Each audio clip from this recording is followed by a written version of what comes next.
Exode chapitre 2, verset, chapitre 20 plutôt, je vais dire, verset 2 à 5. Si vous l'avez trouvé, dites Amen.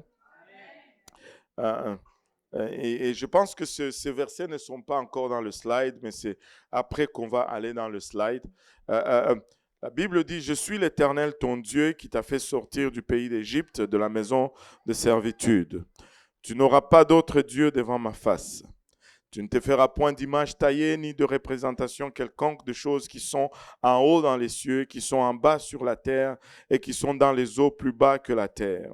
Tu ne te prosterneras point devant elles et tu ne les serviras point.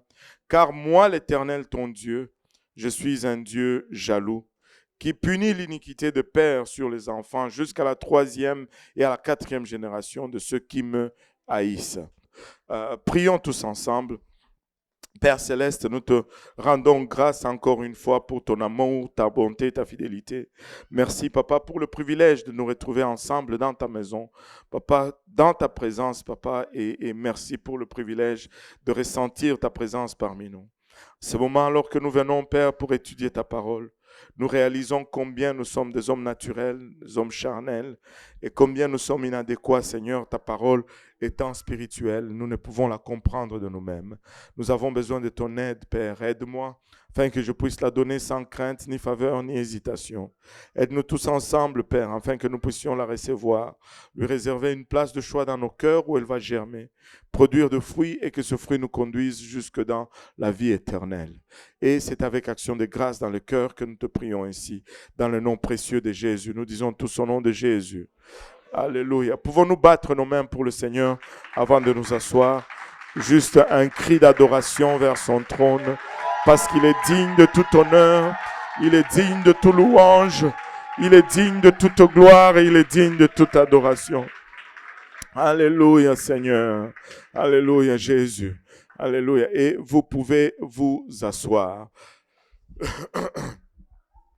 Nous allons parler de notre pays aujourd'hui, avant d'entrer dans ce commandement. Le Canada. Combien sont nés au Canada ici aujourd'hui? Combien sont nés au Canada? Hein? Juste levez votre main. Alléluia. C'est moins pire qu'à Saint-Laurent. Saint-Laurent, c'était plus pire. C'était dans l'ordre de 2%. Mais comme ça, je dirais peut-être si on est à peu près à 10-15%. Hein? Mais combien sont nés à l'extérieur du Canada? Combien ont émigré ici? Oh, maman nangai. Regardez tous ces immigrants. Alléluia. Alléluia. Vous savez, si on a émigré au Canada, c'est qu'on est venu ici par choix.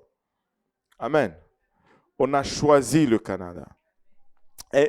Mais ceux qui sont nés ici au Canada, ils sont là peut-être pas par choix, mais Dieu a choisi pour eux, on va dire.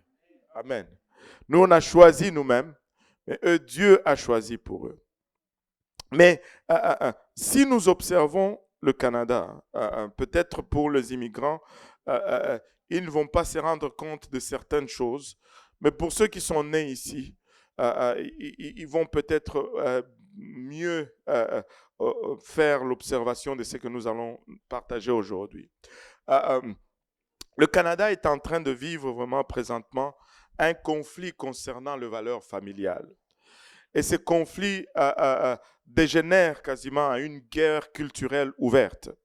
Il y a un vent de la part des gouvernements, de la Cour et des groupes d'intérêt pour systématiquement bannir de la loi tous les principes spirituels pour lesquels, avec étonnement, certaines personnes vont se rendre compte, le père fondateur du Canada ont lutté.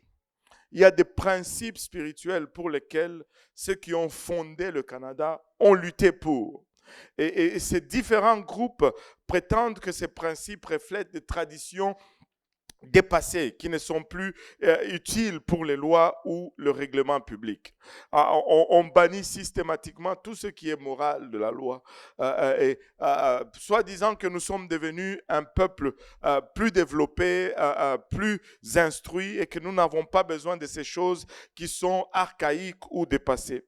Maintenant, si le Canada s'est avéré un meilleur pays comme résultat de ces changements, on pourrait ouvertement applaudir nos dirigeants pour leur vision, leur sagesse et leur discernement pour accomplir de tels changements et pour avoir fait des choix qui garantissent notre futur.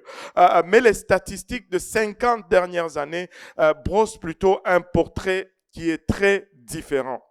Selon les statistiques, si on compare, on regarde seulement les 50 dernières années, le taux de divorce a quintuplé.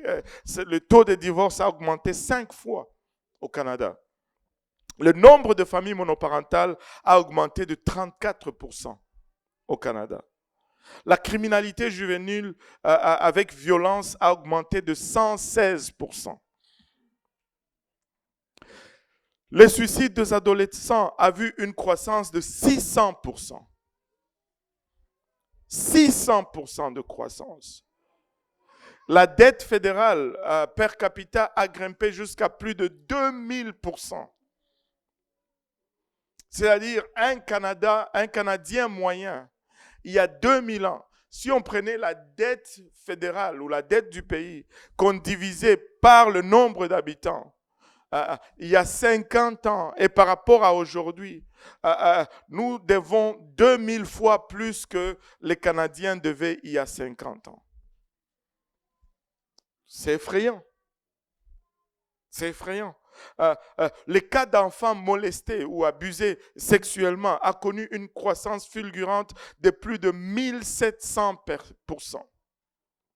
1700% de croissance dans l'agression infantile. Nous avortons maintenant un enfant sur 5 qui est conçu dans notre pays. Il y a de quoi passer un moment de silence. La Bible nous avertit que se détourner des principes absolus de Dieu résulte à la destruction et à l'effondrement d'une nation. Les pères de la Confédération ont posé une bonne fondation, mais le corps de l'élite qui nous gouverne est déterminé à ignorer la foi vivante des pères fondateurs de notre pays. Vous savez, la devise du Canada, qui a été adoptée en 1921, provient de la phrase latine « Amari usque ad mari », qui se traduit par « d'une mère à l'autre », ce qui est une référence directe au psaume 72, verset 8. Le psaume 72, verset 8 se lit comme suite « Il dominera d'une mer à l'autre et du fleuve aux extrémités de la terre. » C'est ça la devise du Canada. Donc, le père fondateur, quand ils ont cherché une devise pour ce pays que nous aimons tant, ils ont dit, nous voulons confesser ou déclarer la domination de Dieu sur notre territoire. Que Dieu domine de l'océan Atlantique à l'océan Pacifique. C'est ce que cette devise signifie. Le Canada fut littéralement bâti sur la Bible avec notre devise officielle venant du psaume 72. Il dominera de la mer à la mer. Jusqu'il y a quelques années, le 1er juillet était appelé le Dominion Day ou le jour du Dominion, qui était une reconnaissance de la souveraineté de Dieu. Aujourd'hui, c'est appelé tout simplement le jour du Canada et on a enlevé Dieu de cela. En 1535, à 1535, Jacques Cartier, qui remontait le courant de la rivière Saint-Laurent jusqu'à Montréal, jusqu'à ce village qu'on appelait Hochelaga. Alléluia. Savez-vous que c'est le village le plus ancien, c'est Hochelaga. En fait, c'est le premier nom de Montréal, c'est Hochelaga. Alléluia. Et pour commémorer la fondation de Montréal, Jacques Cartier écrivit dans son journal. Écoute, et regardez ce que Jacques Cartier a écrit. Nous sommes tous agenouillés dans la présence des Indiens et avec nos mains levées vers le ciel, nous avons rendu grâce à Dieu. Waouh! Jacques Cartier. Il arrive dans ces territoires. La première chose qu'ils ont fait, c'est qu'ils se sont agenouillés et ils ont élevé les mains et ils ont prié. Sir Samuel Leonard Tilley, ancien premier ministre du Nouveau-Brunswick, est un des pères fondateurs de la Confédération. Il s'est levé chaque matin pour commencer sa journée avec la prière et la lecture de la parole. Et alors que les 33 pères se réunissaient à Charlottetown pour discuter et faire l'ébauche de termes de l'acte britannique de l'Amérique du Nord, il y avait plusieurs suggestions pour l'appellation de ce nouveau pays, Canada uni. Ce matin-là, alors qu'il lisait le psaume 72, verset 8, il est devenu tellement convaincu que le Canada devait être une nation sous Dieu. Et que lorsqu'il s'est rendu à la conférence, il a présenté l'inspiration Dominion of Canada. Et les autres pères l'ont accepté avec empressement. Aujourd'hui, les mots suivants sont inscrits dans la salle de la Confédération dans le palais provincial au Nouveau-Brunswick. Et il y a cette phrase qui est inscrite, ça se lit comme suit: dans le cœur des délégués qui étaient réunis dans cette salle le 1er septembre 1864 fut né le Dominion du Canada. Guidés par la Providence, ils ont bâti mieux qu'ils ne pensaient. Alléluia. Et en 1960, waouh, regardez ceci. En 1960, le premier ministre John Diefenbaker a introduit la charte de droit canadienne. Et cette charte commence comme suite. La toute première phrase du charte de droit canadienne dit ceci: le Parlement du Canada affirme que que la nation canadienne est fondée sur les principes qui reconnaissent la suprématie de Dieu. Waouh! Si on regarde notre Parlement aujourd'hui et les lois que nous passons, on ne croirait même pas qu'il y avait de telles déclarations à la naissance de notre pays. En 1981, Premier ministre Pierre Elliott Trudeau, père de notre Premier ministre courant, a signé son nom à la Charte canadienne de droits et libertés. Et la charte débute comme suite. Même Trudeau, vu que le Canada est fondé sur les principes qui reconnaissent la suprématie de Dieu et les règles de la loi, il y avait la suprématie de Dieu dans la charte de droits et libertés. À ceux qui voudront effacer l'histoire chrétienne canadienne en s'expliquant à l'aide du progrès culturel, disant que nous sommes une société différente aujourd'hui et que nous devons protéger tous les points de vue et droits, les paroles de J.K. Chesterton sont des reproches cinglants. Et vous savez, aujourd'hui, les gens disent, nous devons protéger tous les points de vue. Regardez. Chesterton a dit ceci: le danger lorsqu'un homme arrête de croire en Dieu n'est pas qu'il ne va plus croire en rien, mais plutôt qu'il va croire en n'importe quoi. Et c'est ce que nous sommes en train d'être témoins aujourd'hui. Les gens, certaines croyances, tu te demandes même comment est-ce qu'on est arrivé là. Nous sommes à un tournant critique dans l'histoire du Canada. 80% de Nord-Américains sentent que leur pays traverse une crise morale et désirent que les politiciens adressent la question de la spiritualité. Vous savez, plusieurs embrassent les cris qui disent que nous devons retourner aux valeurs familiales, mais personne n'ose définir ce que sont ces valeurs familiales. Aujourd'hui, nous avons à la présidence américaine, à la course à la course à la présidence américaine, nous avons un des candidats qui est ouvertement gay et qui fait une publicité qui fait référence aux valeurs familiales alors qu'il montre des images de lui et son mari ou sa femme dans la publicité. Mais c'est quoi les valeurs familiales? C'est quoi les valeurs familiales? Je sais que si je prêche comme ça, on a risque de se faire fermer. Mais on va déclarer le plein conseil de Dieu. Alléluia. William Bennett a dit ceci. Maintenant, c'est politiquement correct de croire dans les valeurs familiales, mais c'est politiquement incorrect de les définir spécifiquement. Tout le monde dit qu'il croit dans les valeurs familiales, mais personne n'ose nous dire c'est quoi les valeurs familiales.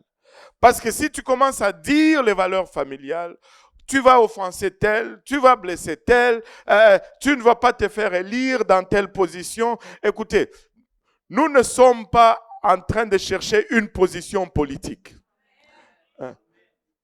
Nous sommes en train de déclarer le plein conseil de Dieu.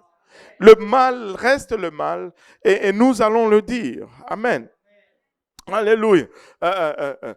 Personne n'est contre les valeurs familiales, mais personne ne veut les citer spécifiquement. Une fois, le magazine Newsweek avait sur sa couverture un gros titre, il y a quelques années, le titre c'était « Mais le valeur de qui ?» Parce qu'en fait, on dit que tout le monde peut avoir ses propres valeurs. Quelle valeur familiale vas-tu suivre aujourd'hui? Il y a plusieurs sortes de familles maintenant au Canada. Que va être la valeur familiale? Il y a quelques milliers d'années, Dieu avait donné 10 valeurs pour la vie familiale. On va les appeler les grands 10 de Dieu. Dans mon ordinateur, j'ai un fichier intitulé le grand 10. Le grand 10 de Dieu. Ils sont appelés les 10 commandements. Ce ne sont pas des manies, ce ne sont pas des expressions politiques à la mode, ce ne sont pas des valeurs, ce sont plutôt des valeurs qui constituent la fondation même des civilisations occidentales et du système judiciaire des pays occidentaux. Savez-vous que nous, le Canada ainsi que la plupart des pays occidentaux sont appelés des pays judéo-chrétiennes? Parce que notre loi, la loi, le code pénal, le code juridique, je ne sais pas trop c'est quoi le terme approprié, est basé sur la parole de Dieu. Pourquoi nous sommes supposés être une société judéo-chrétienne. Virtuellement, tout système de croyance considère la majorité des 10 commandements comme étant bons pour la race humaine. Tous les croyants, même les bouddhistes, les musulmans, tout le monde. 3 religions, c'est-à-dire les juifs, les chrétiens, les musulmans, sont d'accord sur le fait que les 10 commandements sont littéralement, que tout le monde dise littéralement des paroles venant de Dieu. Une seule religion est connue pour être en opposition aux 10 commandements. Une seule religion s'oppose aux 10 commandements. Et c'est l'église de Satan. Ce sont les seuls qui disent que les 10 commandements ne sont pas bons. Dans la langue hébraïque dans laquelle ils furent donnés, les 10 commandements sont appelés Aseret Devrot, ou les 10 mots, ou les 10 paroles. Ce sont des brèves et claires directives de Dieu, et ce ne sont pas des simples énoncés, mais ils sont donnés pour être traduits en action. Amen. Il y a quelque chose aussi au sujet des 10 commandements qui vont nous rendre responsables. Qui va nous responsabiliser. Maintenant,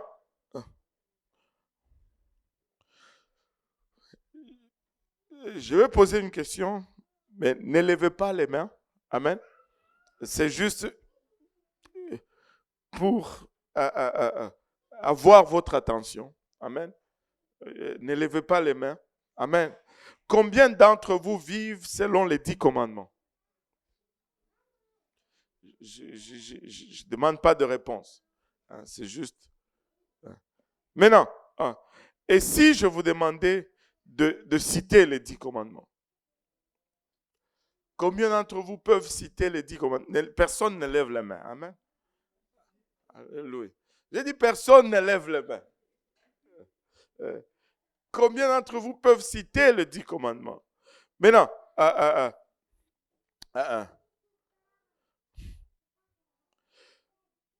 laissez-moi vous dire ceci.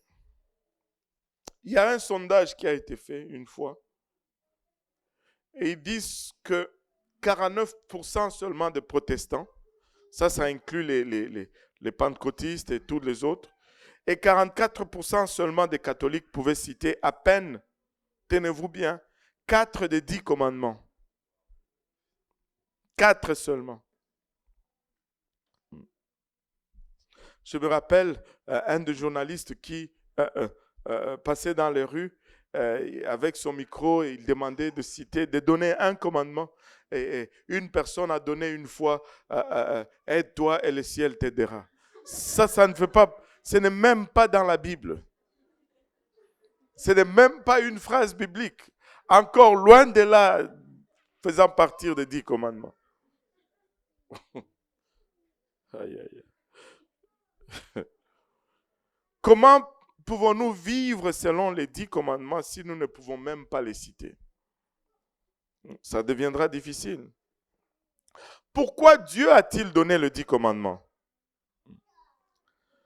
Et très souvent, notre société aujourd'hui, on a tendance à croire que quand Dieu donne la loi, quand Dieu donne les commandements, c'est pour nous restreindre. Non, Dieu n'a pas donné les 10 commandements pour nous nuire, mais il a donné les 10 commandements pour nous aider. Pas pour nous restreindre, mais pour nous libérer, nous relâcher. Pas pour nous punir, mais pour nous protéger. Chaque fois que Dieu dit ne fais pas, c'est pour notre intérêt. Quand nous ignorons les commandements de Dieu, nous nous faisons mal. Écoutez, si tu montais aujourd'hui sur le toit de la bâtisse ici en haut, et que tu dis que moi je vais ignorer la loi de la gravité, et que tu marches plus loin que le toit, tu vas te faire mal. La loi de la gravité va rester. Elle ne va pas être violée. Elle reste intacte. Mais toi, tu auras mal. Toute loi de Dieu est donnée pour le bien de l'homme et non jamais pour le bénéfice de Dieu. Dieu est déjà éternel, Dieu est déjà omnipotent, Dieu est déjà omniprésent, Dieu possède déjà tout. Mais nous ne sommes pas éternels. Nous cherchons l'immortalité. Et Dieu nous donne ses lois pour nous, pas pour lui. Et toutes les lois vont être catégorisées, soit dans la catégorie sanitaire, soit dans la catégorie morale, soit dans la catégorie cérémoniale. Les lois morales ou les lois sanitaires vont changer avec le temps. Les lois cérémoniales vont changer avec le temps. Mais les lois morales vont toujours rester parce que les lois morales sont basées sur la nature de Dieu et Dieu ne change jamais. Ne change jamais. Tu sais, quand ici, on le voit un peu moins, mais quand tu te promènes en Afrique, tu vas voir que la plupart des maisons sont clôturées. Il y a des clôtures avec une grosse barrière. Et la nuit, on va mettre un gros cadenas. Et je vous dis, je n'ai pas vu de gros cadenas comme j'en ai vu en Afrique. Ici, on n'a pas de gros cadenas. En Afrique, ils ont des gros cadenas. Tu te demandes où est-ce qu'ils trouvent ces choses. Parce que facilement, les gens vont venir la nuit essayer d'entrer. Mais regardez, peu importe la grosseur du cadenas, la barrière et la hauteur de la clôture, Ce n'est jamais pour empêcher les gens de la maison de sortir. Les gens de la maison sont libres de sortir et d'entrer. C'est toujours pour empêcher le voleur d'entrer. La loi de Dieu, c'est la même chose. Ce n'est pas pour te restreindre, pour t'empêcher à quoi que ce soit. C'est pour empêcher le voleur d'entrer dans ta maison. Alléluia. Et c'est comme ça que nous devons regarder la loi de Dieu. Ce ne sont pas les 10 suggestions.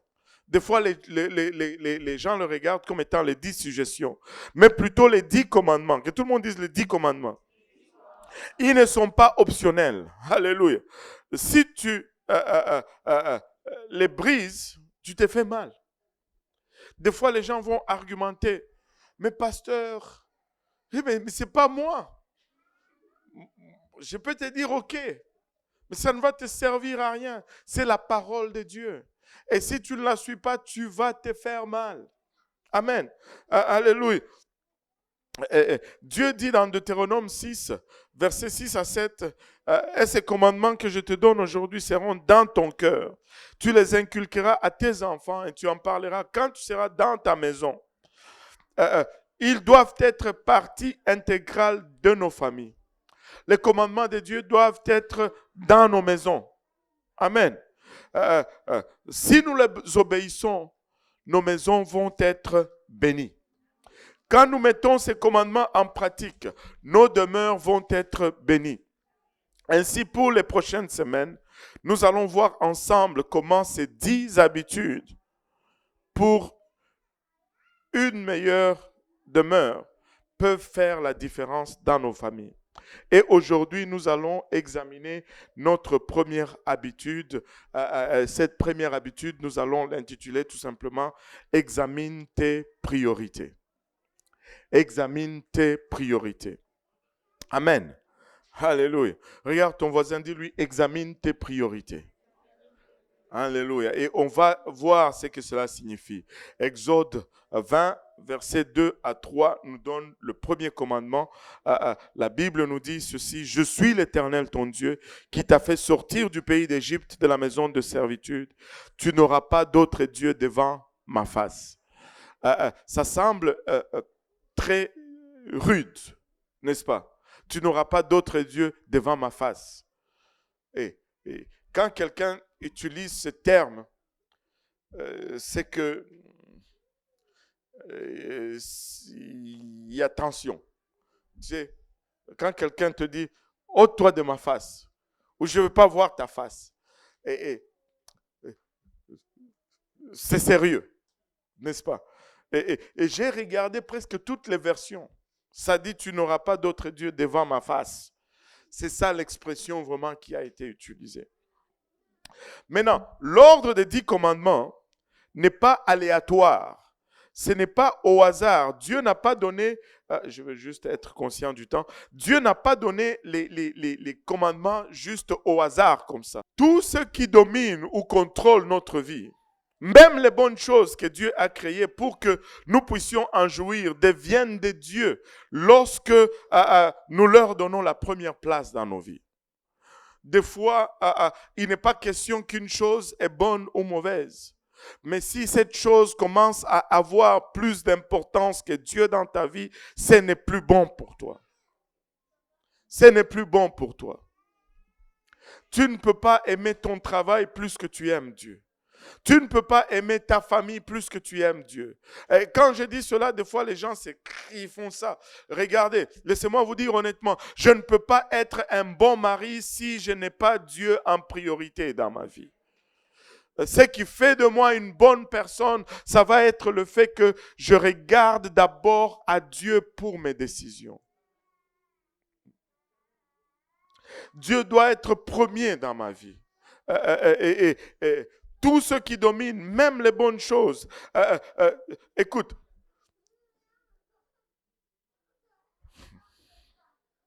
si tu aimes tes études plus que Dieu, tu ne vas pas y arriver.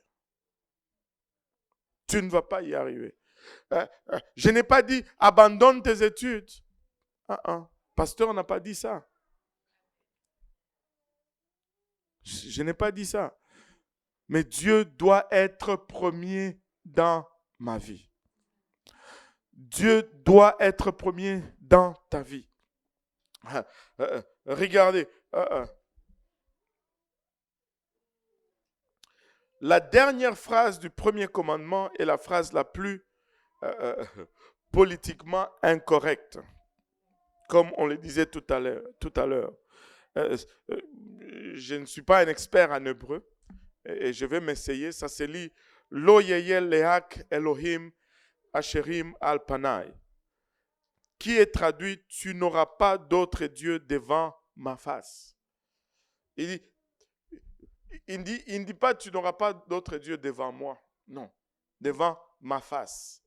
Il a utilisé « ma face ». Regardez dans votre Bible, c'est « ma face ». C'est comme si Dieu était fâché un peu.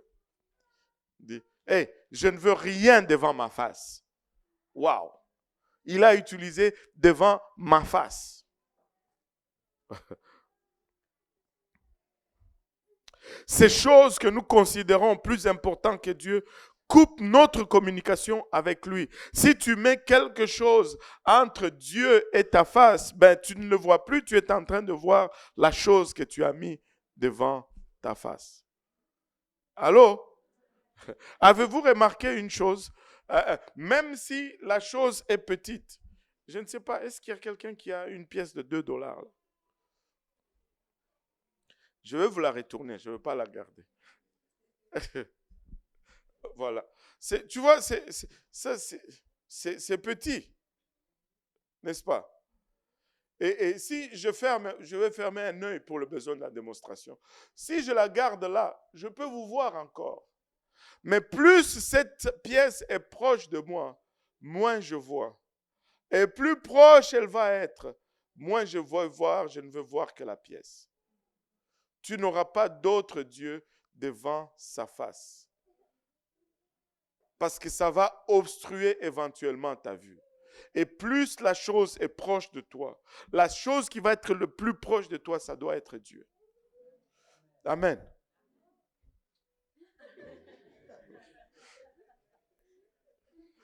Je pensais que tu allais dire garde seulement.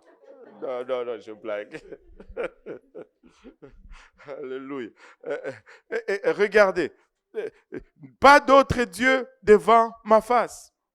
Chaque fois que Dieu donne un principe, regardez ceci, chaque fois que Dieu donne un principe, il donne aussi une promesse.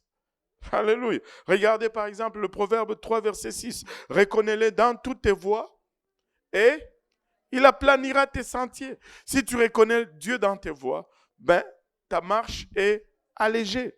Veux-tu avoir du succès? Examine tes priorités. Mets Dieu en première place. Et tout ce que tu veux que Dieu bénisse, mets Dieu en premier dans ce domaine. Si tu veux que Dieu bénisse tes finances, mets Dieu en premier dans tes finances. Si tu veux que Dieu bénisse ta famille, mets Dieu en premier dans ta famille. Si tu veux que Dieu bénisse tes études, mets Dieu en premier dans tes études. Tu veux que Dieu bénisse tes relations, mets Dieu en premier dans tes relations. Quand tu mets Dieu en premier dans un domaine, il bénit le domaine. Il bénit le domaine. Alléluia. Le taux, regardez par exemple, juste un exemple. Le taux de divorce en Amérique du Nord est maintenant de 1 pour 3 mariages. Si ma mémoire est bonne, je pense au Québec, c'est 1 pour 5. Mais l'université Harvard a conduit une étude dans les mariages où les célébrations ont lieu dans une église. Vous savez, si on prend le taux de divorce dans la société, c'est 1 sur 3. Mais quand on regarde un mariage célébré dans l'église, le taux de divorce est de 1 pour 50 mariages. Juste parce qu'on a fait le mariage en l'église, le taux de divorce passe de 1 sur 3 à 1 sur 50. Avant de ne faire quoi que ce soit, juste parce qu'on a dit on va se marier à l'église. Et dans le mariage où ils se sont mariés dans une célébration chrétienne et qu'ils vont à l'église chaque semaine, écoutez bien, Ils vont à l'église chaque semaine et ils lisent la Bible et prient ensemble. Le taux de divorce est de 1 pour 1105 mariages. Mets Dieu en premier. Mets Dieu en premier. C'est une folie que d'hypothéquer Dieu pour quelque chose. Mais hypothèque quelque chose pour Dieu et Dieu va garantir que ça va marcher.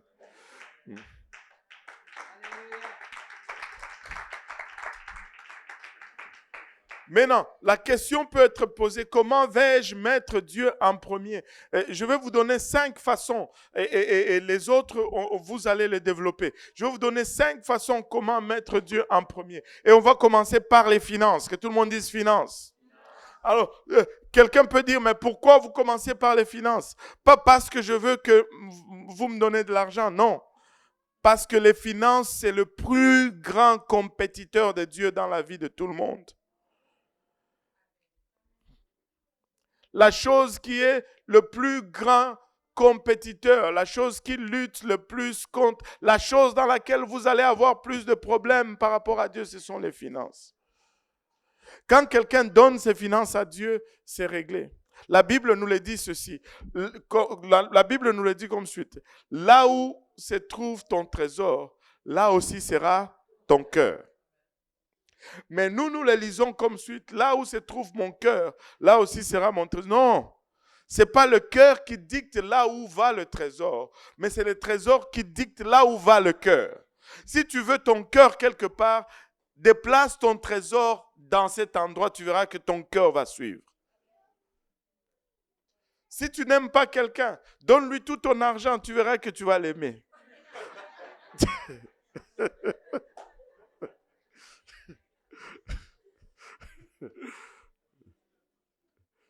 Tu n'aimes pas les études? Paye-les. Tu verras que tu vas étudier. Mets-y ton argent, tu verras que ton attitude va changer par rapport à la chose. C'est pourquoi on dit toujours que si tu n'as pas souffert pour avoir quelque chose, tu ne vas pas valoriser cela. Là où est ton trésor, ton cœur va se trouver là-bas. Tu sais, si tu avais 1 million aujourd'hui et que tu as gardé ça dans ta chambre, je vais être en train de prêcher ici, mais ta tête va être dans ta chambre. Si tu as gardé ça dans une banque, tu vas être toujours comme, oh, ma banque, j'espère qu'elle ne va pas faire faillite. Tu vas aimer cette banque. Tu vas te préoccuper de cette banque. Là où est ton trésor, là aussi sera ton cœur. Juste une anecdote. Oh, moi aussi avec mes anecdotes. Seigneur, aide-moi. Et je me rappelle, on avait une caisse populaire au Congo, il y a trop longtemps. Et on avait une cousine de la famille. C'était une grande dame. Et elle était dans les affaires. Elle vendait plein de choses. Elle avait un bar. Mais c'était une femme forte et vraiment... là, elle a mis son argent dans cette caisse populaire. Et cette caisse populaire a commencé à avoir des problèmes. Elle est allée un jour, on l'appelait Mama Ganga. Elle est allée un jour, elle demande son argent, on lui dit non, reviens demain. Dans nos pays, des fois, les banques, c'est comme ça. Hein. Ton propre argent. Elle y va le lendemain, on lui dit non, reviens demain. Elle y va l'autre jour, on lui dit non, reviens demain. Le 4e jour, elle est venue là, elle avait une natte sous son bras. Elle demande son argent, on lui dit non maman, revenez là. Elle dit bon, papa. Et là, elle parlait en swahili. Elle dit papa, moi j'habite quand même à une distance d'ici. Là, ça fait 3 jours, je viens, vous me dites revenez demain. Moi, je suis déjà un peu âgé, je suis fatigué. Pour m'éviter juste d'aller et retourner. Moi, je veux juste dormir ici. Comme ça, demain, je serai déjà ici, je me réveille. Vous me donnez mon argent et puis je pars. Elle a étendu sa natte. Elle s'est allongée là dans la banque. On est allé appeler le directeur, laissez-moi vous dire, on lui a donné tout son argent ces jours-là et l'affaire était finie. Là où se trouve ton cœur, ton trésor, là aussi sera ton cœur. Amen. Alléluia. Ça, c'est authentique. L'histoire est authentique. Et Proverbe 3, les finances, Proverbe 3, versets 9 à 10, la Bible nous dit, honore l'Éternel avec tes biens et avec les prémices de tout ton revenu, alors tes greniers seront remplis d'abondance et tes cuves regorgeront de mou. Dieu dit ceci, redonne-moi la première portion et je bénirai le reste. Et je sais qu'il y a plusieurs personnes aujourd'hui qui enseignent que ça, c'était juste pour la loi. Laissez-moi vous dire, c'est un mensonge. Le principe a été établi avant la loi. Quand Dieu te donne quelque chose, il va toujours retenir une portion pour que tu réalises que c'est lui qui donne, en fait. Dès que Dieu avait créé l'homme, il l'a placé dans le jardin d'Éden, il a établi le principe. Il dit à l'homme, tu mangeras de toutes les arbres, mais celui-là, tu ne touches pas. Et c'est ça le principe. C'est ça le principe. Dieu dit, redonne-moi la première portion et je bénirai le reste. La Bible nous enseigne que l'argent est la première épreuve de nos priorités. Ton carnet de chèques révèle ce qui est vraiment important pour toi. Ce n'est pas ce que tu fais qui est important, qui révèle l'importance des choses dans ta vie, mais comment tu dépenses ton argent. Vous savez, pour certains, juste à voir comment ils dépensent leur argent, tu vas voir que manger, c'est moins important que se vêtir. Pour d'autres, tu vas voir que se vêtir, c'est moins important que manger. Amen. Qui aimerait aller au restaurant ou aller acheter des habits? Qui préfère aller au restaurant plutôt qu'acheter des vêtements? La plupart des gars vont lever la main. Mais qui préfère acheter des habits au lieu de manger? Presque toutes les filles lèvent les mains. Elles vont vouloir que je mange mal, mais que je m'habille bien.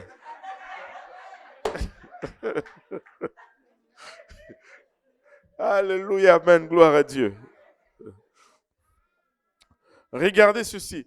La parole de Dieu parle plus à propos de donner qu'à propos du ciel et de l'enfer. Regardez les statistiques. La Bible renferme plus de promesses à propos de donner que toute autre chose. Si on compare les mots bibliques, le mot croire revient 272 fois. Le mot prier revient 371 fois. Le mot amour revient 714 fois. Mais le mot donner revient 2162 fois dans ta Bible. Deutéronome 14, verset 23 nous dit, le but de la dîme est d'enseigner et de t'enseigner à toujours mettre Dieu en premier dans ta vie. C'est quoi la dîme en fait? La dîme, c'est le premier 10% de tout ce que je gagne et ça doit retourner à Dieu. Pourquoi c'est important? Parce que Dieu dit que si je ne donne pas ma dîme, il n'est pas vraiment premier dans ma vie. Et si tu es dans des problèmes financiers maintenant même, le premier pas, c'est de mettre Dieu premier dans tes finances. Tout ce que tu veux que Dieu bénisse, mets le premier dans ce domaine. Vous savez, je peux vous parler des trucs et des exemples, mais laissez-moi vous dire ceci. Quand tu mets Dieu premier dans tes finances, tu mets fin à tes problèmes financiers. Je pourrais ouvrir cette salle au témoignage et vous serez choqués de ce que Dieu a fait. Quand dois-je donner ma dîme? Le premier jour de la semaine, le jour que tu vas adorer, car donner sa dîme, c'est une action d'adoration, c'est adorer. Mais quand on commence à parler de l'argent, on dirait que l'Esprit Saint disparaît. Vous savez, il y avait un temps où j'avais des problèmes à enseigner ceci. J'étais très réticent parce que je me disais que je ne veux pas passer pour quelqu'un qui prêche juste pour l'argent. Mais le Seigneur m'a corrigé là-dessus. Ça dit qu'il n'est pas question de toi. Tu prêches ce que moi je te donne. Et regardez, 1 Corinthiens 16, 2 nous dit que chacun de vous, le premier jour de la semaine, que tout le monde dise le premier jour de la semaine. Et le premier jour de la semaine, ce n'est pas lundi, c'est dimanche. Amen. Regardez juste votre calendrier, dimanche vient en premier. Mais le premier jour de la semaine, c'est lundi, ce n'est pas dimanche. Et le dernier jour de la semaine, c'est dimanche, ce n'est pas lundi. Je l'ai à l'envers. Et le dernier jour de la semaine, c'est samedi. Le sabbat, c'est le dernier jour de la semaine. Ce n'est pas le premier jour de la semaine.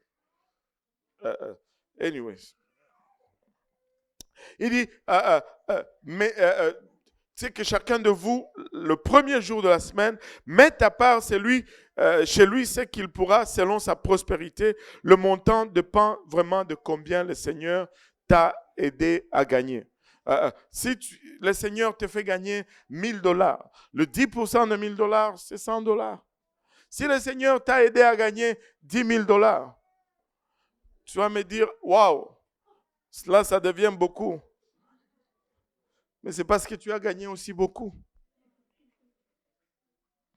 J'étais dans le cabinet d'un comptable, pas parce que je devais faire mes comptes, mais c'est parce que à la bâtisse où qu'on veut aller, il y a un comptable qui loue en haut. Et on parlait avec le comptable, on a commencé à parler de la question d'impôt. Un des vendeurs se disait, l'autre, telle année, c'était une année difficile pour moi parce que j'ai payé beaucoup d'impôts. Le comptable le regarde, il dit, mais c'était une bonne année. Parce que si tu as fait plus d'argent, tu vas payer plus d'impôts. Payer plus d'impôts, c'est indicateur que tu as fait plus d'argent. Moi, j'aimerais payer beaucoup plus d'impôts. Parce que ça va signifier que j'ai fait plus de revenus. Amen. Alléluia. Et où vais-je donner ma dîme? Où est-ce que je vais donner ma dîme? Tu donnes ta dîme où tu reçois ta nourriture spirituelle. Quelqu'un m'a déjà demandé une fois, pasteur, est-ce que c'est correct si j'envoie ma dîme en Afrique parce que l'église là-bas, je lui ai dit non, ce n'est pas correct. Tu donnes ta dîme où tu manges. Essaye un peu. Vous savez, il y a Jean Coutu ici à côté. Et il y a, on va vous oublier. Il y a Esposito ici, c'est Esposito, c'est ça? Ça s'appelle comment là, l'alimentation qui est ici là? Intermarché. Il y a Intermarché ici, et puis il y a IGA là-bas. Va chez IGA, prends ton chariot, prends ta nourriture et tout, et quand tu arrives à la caisse, passe seulement. Et quand la caissière te demande, il faut que tu payes. Dis-lui, non, je vais payer chez Intermarché. Je vais prendre ici, mais je vais payer chez Intermarché, ne vous inquiétez pas. Ils vont te dire, écoute, remets cette nourriture-là sur les étalages. Tu ne peux pas manger ailleurs et payer ailleurs. Ça ne se fait pas. Tu donnes ta dîme là où tu manges spirituellement. Quelqu'un m'a même déjà posé cette question, mais pasteur, je vais dans cette église. Il ne venait même pas ici. Je vais dans cette église, mais le pasteur là-bas, il ne prêche pas vraiment l'évangile, il ne prêche pas la vérité. Mais est-ce que je peux donner ma dîme ici? Je dis non. Si tu ne veux pas donner ta dîme là-bas, pourquoi tu manges sa nourriture? La question n'est pas qu'il prêche la vérité ou pas, non. Si tu restes là-bas, assis dans ses bancs, tu reçois ses messages, tu lui donnes ta dîme. Si tu viens manger ici, tu donnes ta dîme ici. Si tu vas manger là-bas, tu la donnes là-bas. Tu la donnes là où tu vas. Mais je vais aider à construire telle église. Là, ça devient des offrandes.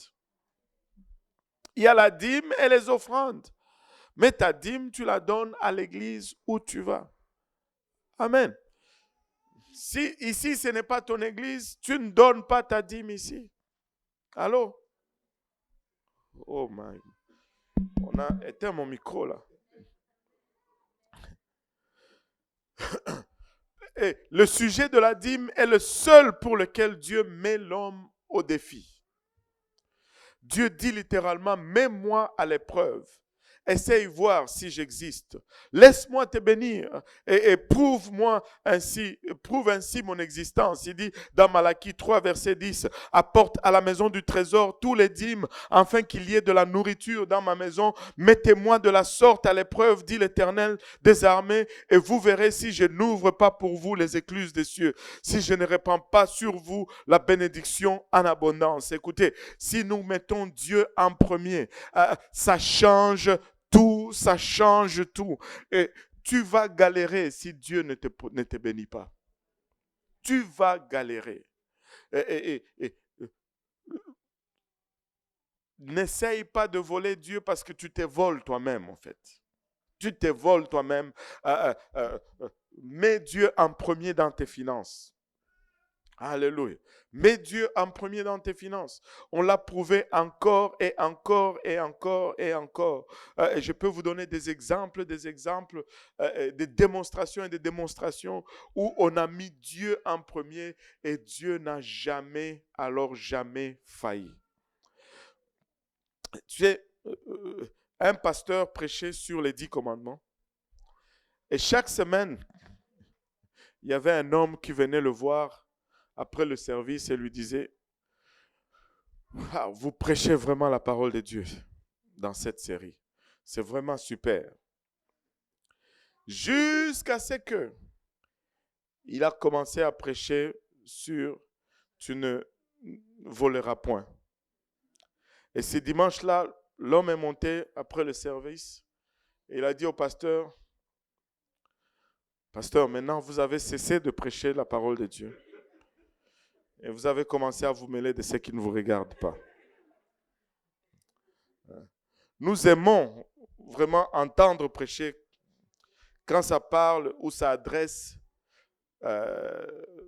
des choses dans lesquelles nous sommes corrects. Hein, que ça parle des péchés de quelqu'un d'autre.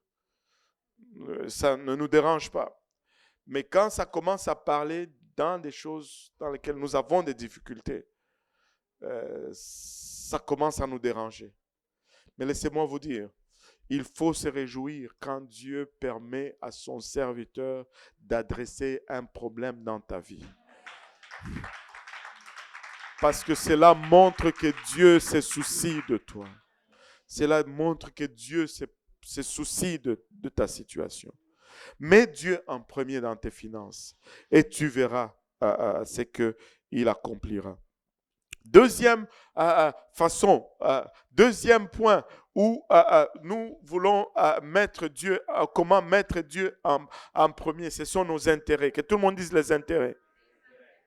1 Corinthiens 10, 31 nous dit, soit donc que vous mangez, soit que vous buviez, soit que vous fassiez quelque autre chose, faites tout pour la gloire de Dieu.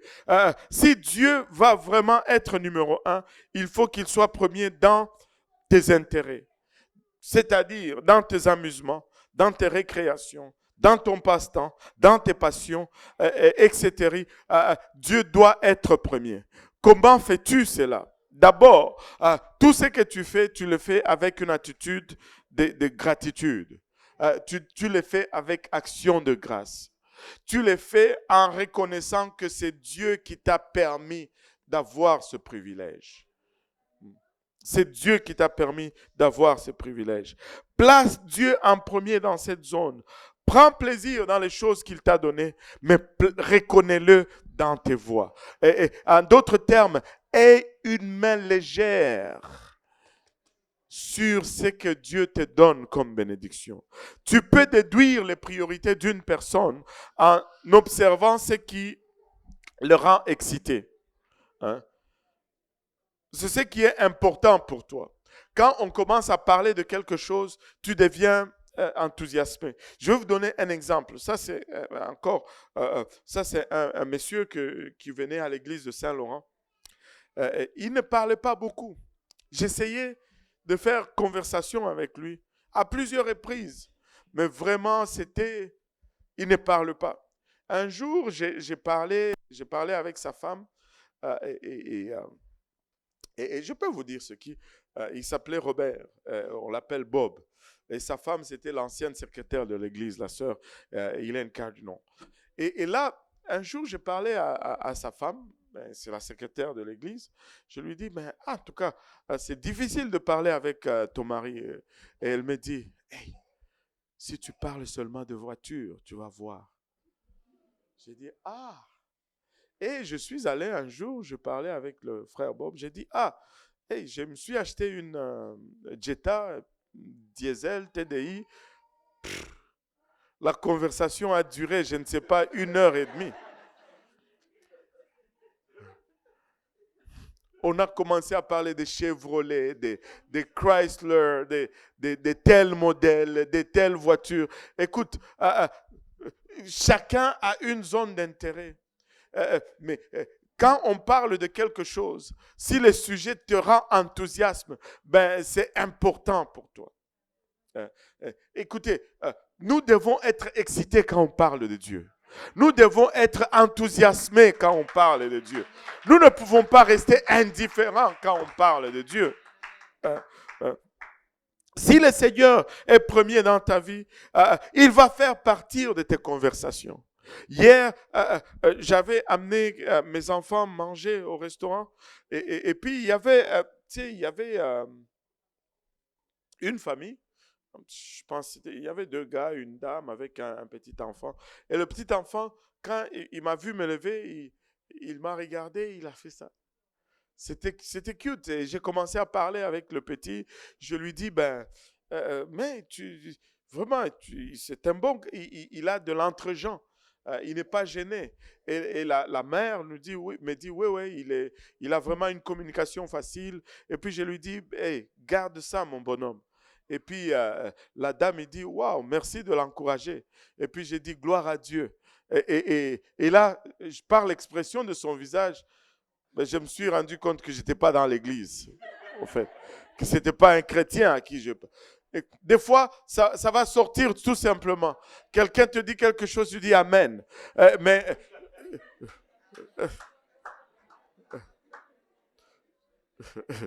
J'ai déjà appelé une fois, quand j'ai travaillé encore dans le monde séculier, j'ai déjà appelé une fois mon boss frère. Frère Alex, sorry Alex. et Dieu doit être priorité dans ta vie. Il doit être priorité dans ta vie. Amen. Alléluia. Il doit être priorité dans ta vie. Ephésiens 5, 19 nous dit, entretenez-vous par des psaumes, par des hymnes et par des cantiques spirituels, chantant et célébrant de tout votre cœur les louanges du Seigneur. Quand vous vous réunissez pour vous amuser, priez, mettez Dieu au milieu. Quand vous vous réunissez pour faire une activité de sport, priez, reflétez l'image de Dieu. Que toute opportunité soit une opportunité pour élever Dieu. Pour élever Dieu. Alléluia. Pourquoi? Parce que tu deviens comme les gens avec qui tu passes le plus de temps. Si tu passes ton temps avec des gens qui prennent Dieu à la légère, tu vas prendre Dieu à la légère. Tu vas devenir un croyant occasionnel ou à temps partiel. Mais si tu passes du temps avec des gens consacrés et qui prennent Dieu au sérieux, tu deviendras un chrétien fort et consacré également. Donc, si tu vas vraiment servir Dieu, certaines relations, tu dois les couper.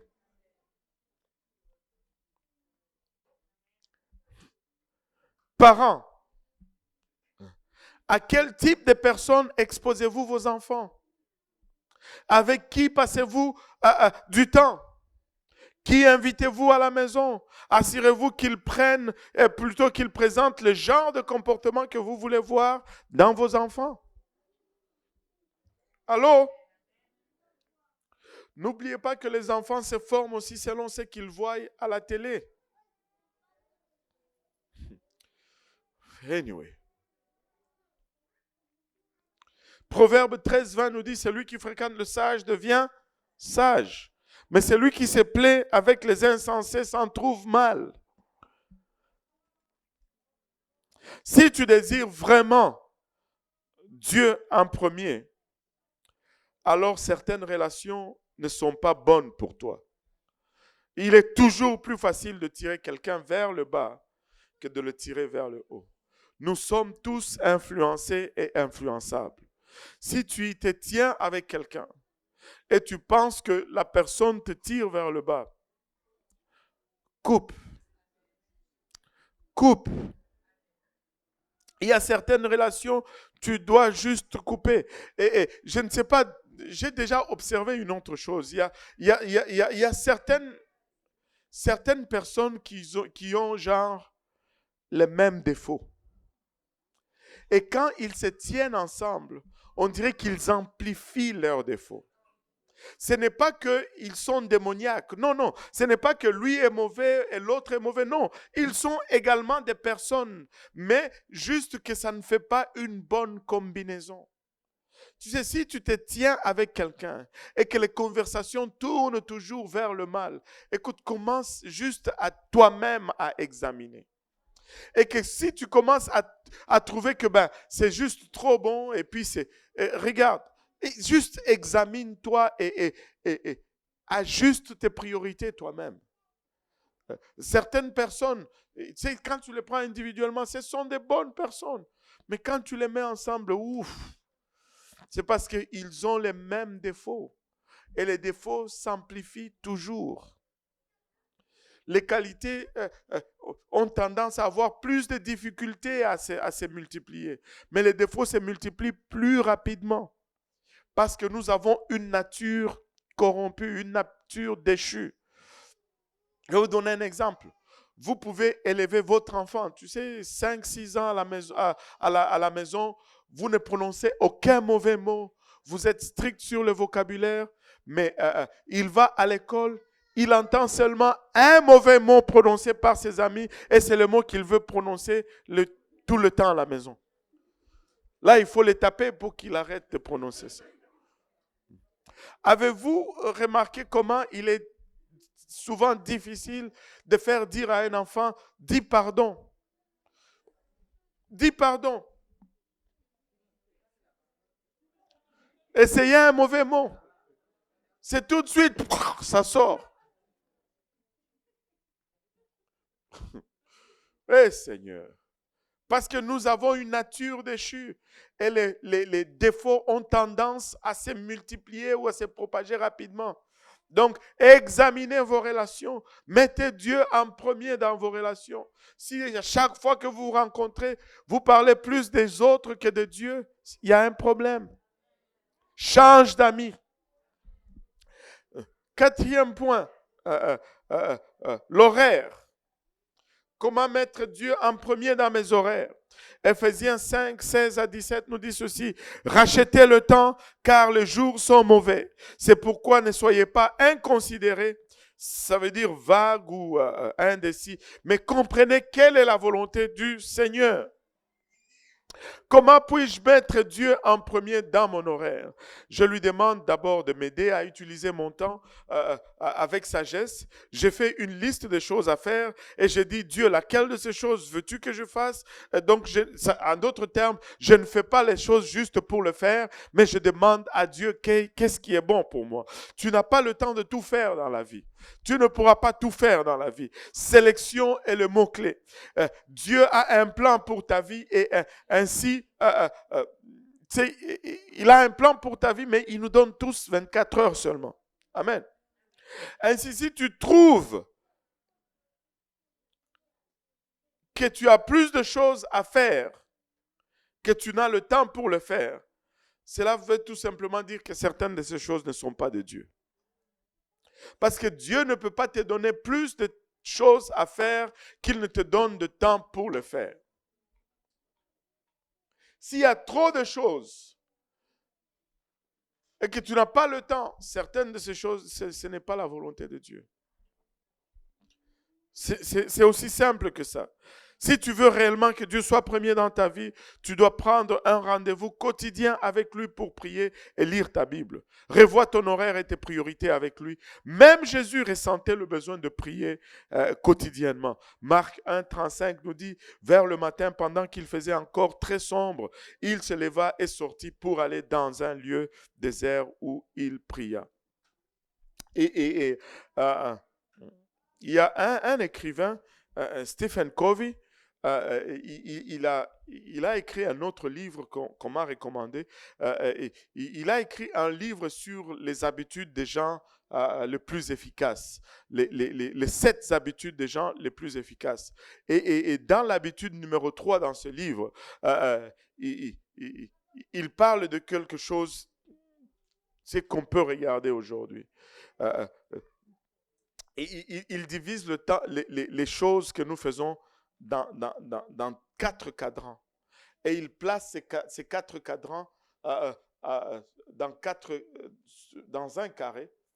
Là, on a 2 colonnes et 2 lignes. Amen. Et le premier cadran, ce sont les choses urgentes et importantes. Il met urgent là, non urgent ici, important et non important. Le premier cadran, ça devient des choses urgentes et importantes. Le deuxième cadran, ça devient des choses non urgentes, mais qui sont importantes. Le troisième cadran, ce sont des choses qui sont urgentes et non importantes.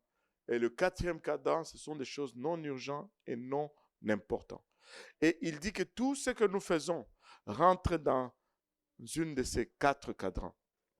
Et il dit, dans les choses urgentes et importantes, ce sont les crises, les problèmes, les échéances, c'est-à-dire des choses qui sont importantes, mais que nous devons faire tout de suite. C'est-à-dire, on arrive au jour, s'il y a une crise qui arrive, on doit l'adresser. Si quelqu'un tombe malade, on doit l'amener à l'hôpital et c'est une urgence et c'est important.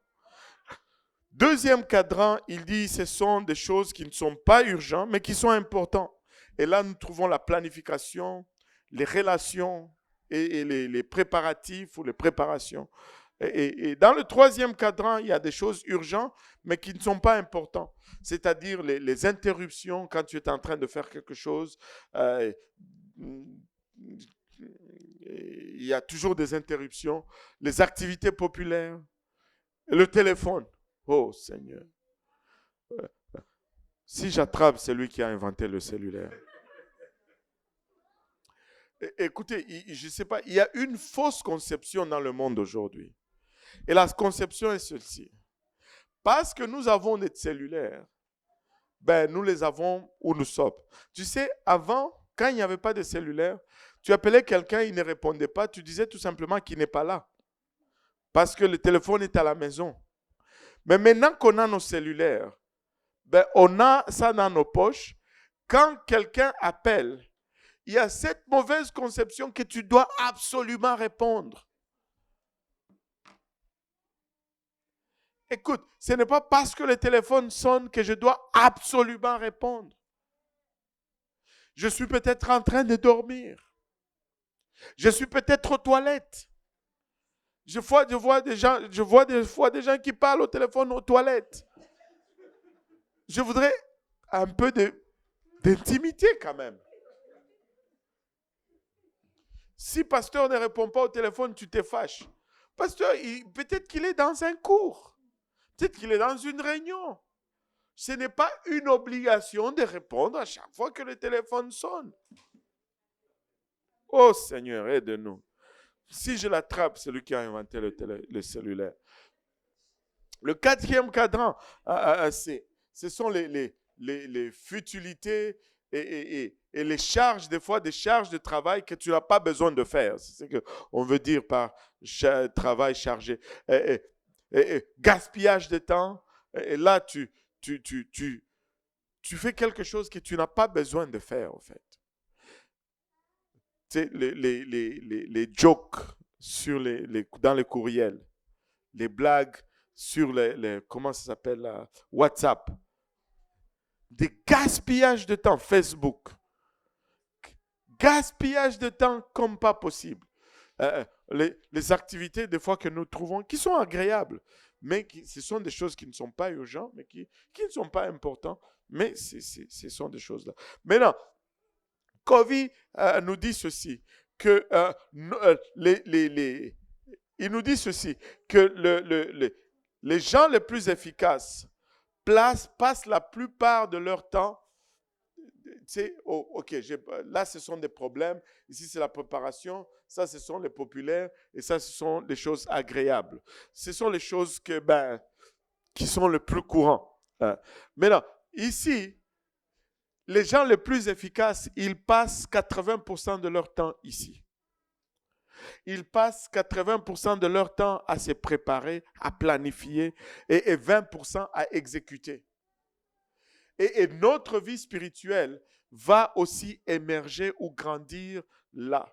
Et la prière, c'est quelque chose d'important, mais ce n'est pas urgent. Donc, je dois décider de prier.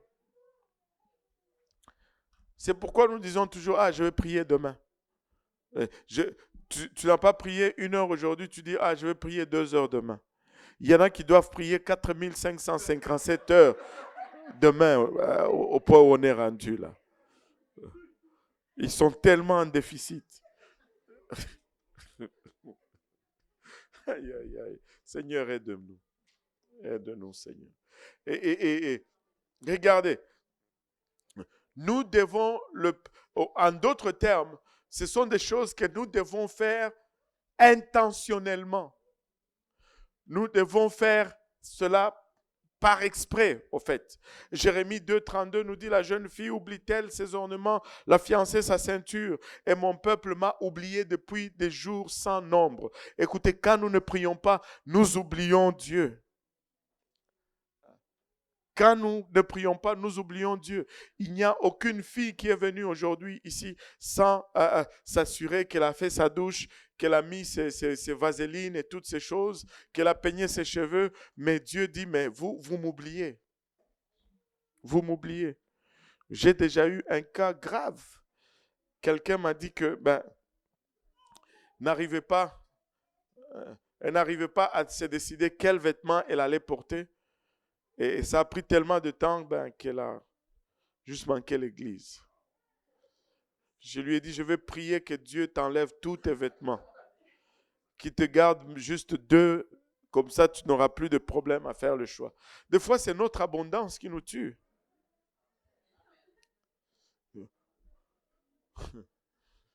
Les hommes vont dire amen fortement là-dessus.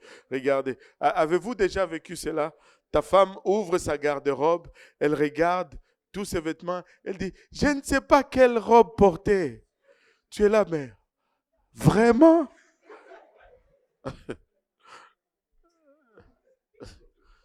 Je ne sais pas quoi porter aujourd'hui.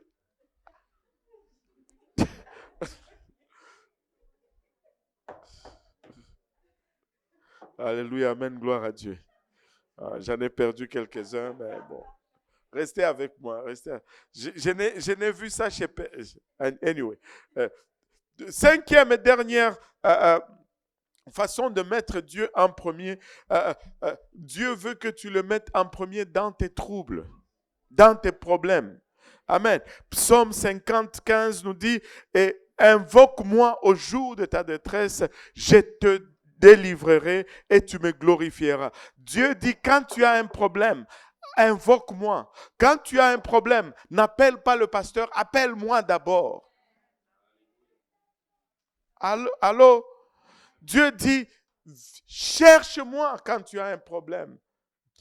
Dieu dit, tourne-toi vers moi en premier lorsque tu as un problème. Et regardez, certains d'entre nous, quand nous avons un problème, un mot de tête, notre premier instinct, c'est Tylenol ou Advil. Nous prions plus au Dieu de ibuprofène que le Dieu créateur. Écoutez, je ne dis pas, encore une fois, je ne dis pas ne prends pas de médicaments. Non, je n'ai pas dit ça. Mais au moins prie avant de prendre ces médicaments. Je vais à l'hôpital. J'amène mes enfants à l'hôpital. Mais je prie pour eux avant d'y aller même. Il faut prier. Il faut mettre Dieu en premier. La prière devait être la première option et non la dernière recours. Dieu est en attente pour écouter nos prières. Il désire vous entendre. Il dit, mettez-moi premier, même dans les difficultés. Certains vont se dire, oh, je n'ai pas prié toute la semaine, maintenant j'ai un problème. Si je vais prier, Dieu va se fâcher. Je te dis, non, prie quand même. Prie quand même. C'est peut-être là l'opportunité de commencer. Prie quand même. Ne refais pas cela, mais prie quand même. Prie quand même. Dieu attend que tu pries. Dieu attend que tu l'invoques, même dans tes moments de trouble. Alléluia. Alléluia. Dieu dit, tourne-toi vers moi. Ne porte pas ces fardeaux tout seul. Comment puis-je savoir que Dieu est premier dans ma vie? Quand tu arrêtes de t'inquiéter. Il faut que tu arrêtes de t'inquiéter. Il y a des gens qui vivent continuellement dans l'inquiétude. Vous savez, c'est quoi l'inquiétude? L'inquiétude est vraiment le signal d'avertissement que Dieu n'est pas premier dans ta vie. Lorsque je commence à m'inquiéter, au fait, ce que je suis en train de faire, c'est que je suis en train de jouer à Dieu dans ma vie. Je prends la place de Dieu. Je ne dois pas m'inquiéter. Lorsque Dieu n'est pas premier dans mes finances, mes intérêts, mes relations, mon horaire, mes problèmes, je m'inquiète pour ces choses. Je vais m'inquiéter pour toutes choses. Mais quand je mets Dieu en premier, il y a une paix qui arrive avec cela. Examine tes priorités. Matthieu 6, 33 nous dit, cherchez premièrement le royaume et la justice de Dieu et toutes ces choses, que tout le monde dise toutes ces choses. Toutes ces choses vous seront données par-dessus. As-tu remarqué que Jésus a dit cela en plein milieu sur un sermon sur l'inquiétude? Il était en train de prêcher, de parler sur l'inquiétude. Il a dit, ne vous inquiétez de rien. Je vais vous le lire.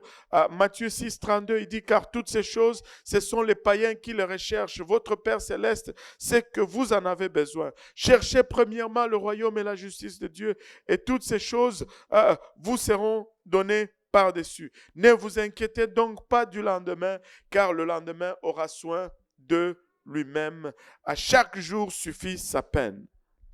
Vous savez, il y a une citation que tu vas voir dans beaucoup de maisons chrétiennes. Cette citation nous vient du livre de Josué 24, verset 15, nous dit « Moi et ma maison, nous servirons l'Éternel. » Écoute, mets Dieu en premier dans ta maison.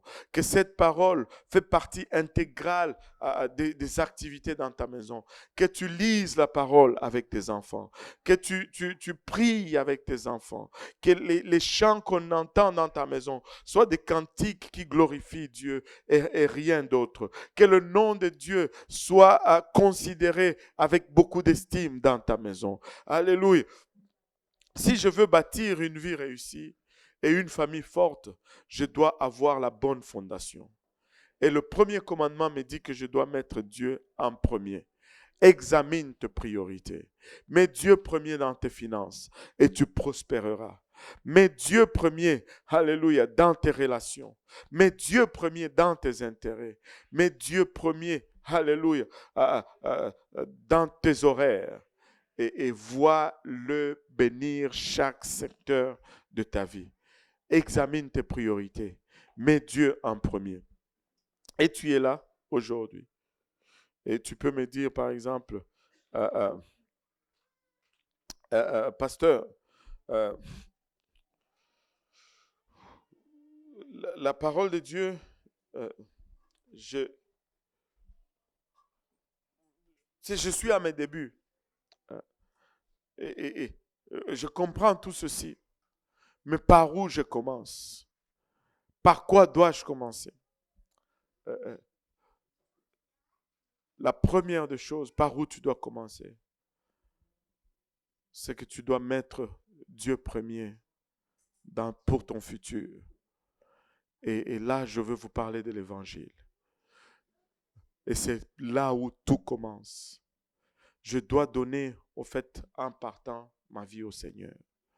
Il me l'a donné, mais je dois lui redonner cette vie.